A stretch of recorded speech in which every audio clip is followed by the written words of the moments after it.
Assalamualaikum warahmatullahi wabarakatuh, teman-teman semua, sahabat Hospam. Kemarin sempat ada komen dari teman-teman ya, tentang perawatan maggot calon indukan itu harus seperti apa. Sebenarnya di sini teman-teman, untuk menghasilkan maggot yang maksimal memang butuh perawatan yang harus rutin dalam artian tidak bisa kita hanya sebatas kasih pakan, tidak bisa hanya sebatas tebar baby maggot terus habis itu cuma dikasih makan. Tidak. Di sini kita untuk menghasilkan panenan maupun calon indukan yang maksimal, setiap hari kita harus merawat.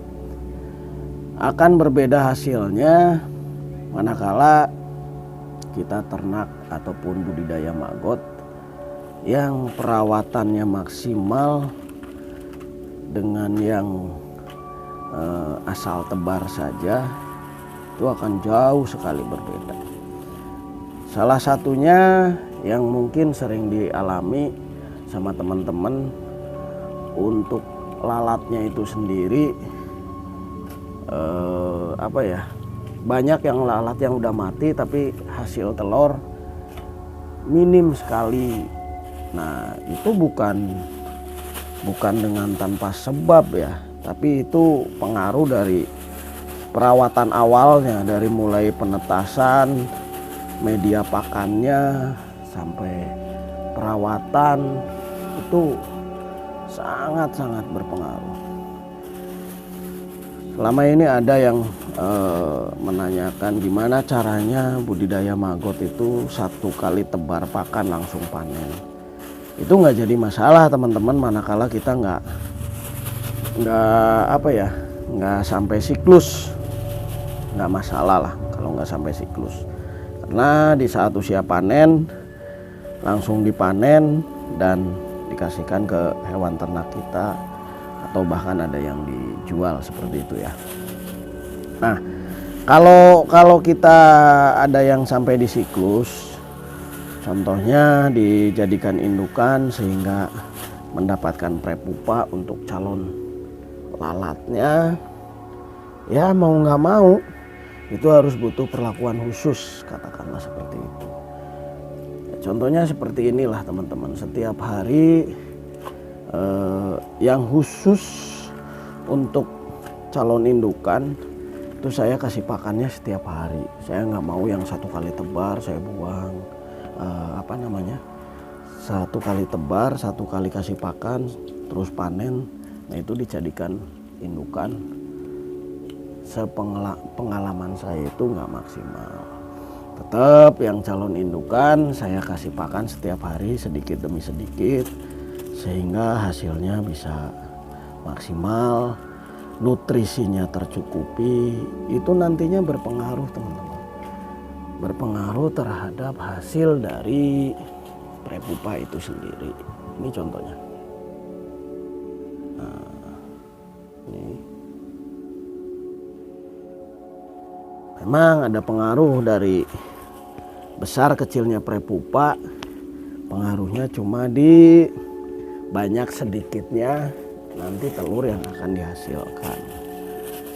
Itu seperti itu teman-teman. Jadi saya harap untuk teman-teman yang berbudidaya maggot BSF, jangan setengah-setengah, jangan tergiur, jangan mudah ikut-ikutan yang katanya lebih mudah, ringan, tidak bikin boyok atau punggung kita sakit karena tiap hari harus bersihin biopon. Ya kalau memang nggak pengen bersihin biopon ya tergantung dari pakannya. Saya ini pakannya karena limbah resto, bisa dilihat ini dari kaskotnya. Nah, bisa dilihat ini calon indukan ini. Makanya di video sebelumnya itu saya menyarankan di saat kita pengen siklus itu ada biopon untuk penetasan sendiri, biopon untuk pembesaran sendiri, dan biopon untuk migrasi indukan itu sendiri. Kenapa? Karena untuk memudahkan kita di perawatan. Perawatannya berbeda teman-teman. Untuk biopon saya yang untuk pembesaran yang langsung saya kasih untuk pakan hewan atau pakan ternak saya pun sama. Gimana caranya tidak terlalu capek untuk mengurus itu. Dalam satu kali tebar sampai panen saya atur 3 kali maksimal 4 kali ngasih pakan. Kalau khusus yang dijadikan indukan itu kan nggak banyak ya teman-teman. Dari 5 biopon saja bisa menghasilkan 1 kintal prepupa. Nah, nggak usah banyak-banyak kalau untuk yang migrasi, karena yang penting kita itu punya calon indukan yang terus ada untuk siklus, jangan sampai putus. Nah, ini bisa dilihat. Ini setiap hari saya bersihkan, setiap hari saya tambah pakan sedikit demi sedikit, biar bisa menghasilkan calon indukan yang bagus. Ini setiap hari pun saya campur lagi, ambilkan lagi dari biopon pembesaran yang memang saya siapkan untuk indukan. Kenapa? Karena ini pun salah satu trik atau cara yang mungkin teman-teman pernah mengalami di saat maggot sudah menjadi prepupa tapi nggak mau keluar dari biopon. Ini salah satu triknya juga. Salah satunya dengan tanpa diciprat air pun bisa, yaitu dengan cara kita kasih maggot yang umurnya lebih muda, sehingga mereka akan terusik dan pasti keluar dari biopon, yaitu bermigrasi. Ini salah satu triknya ya teman-teman.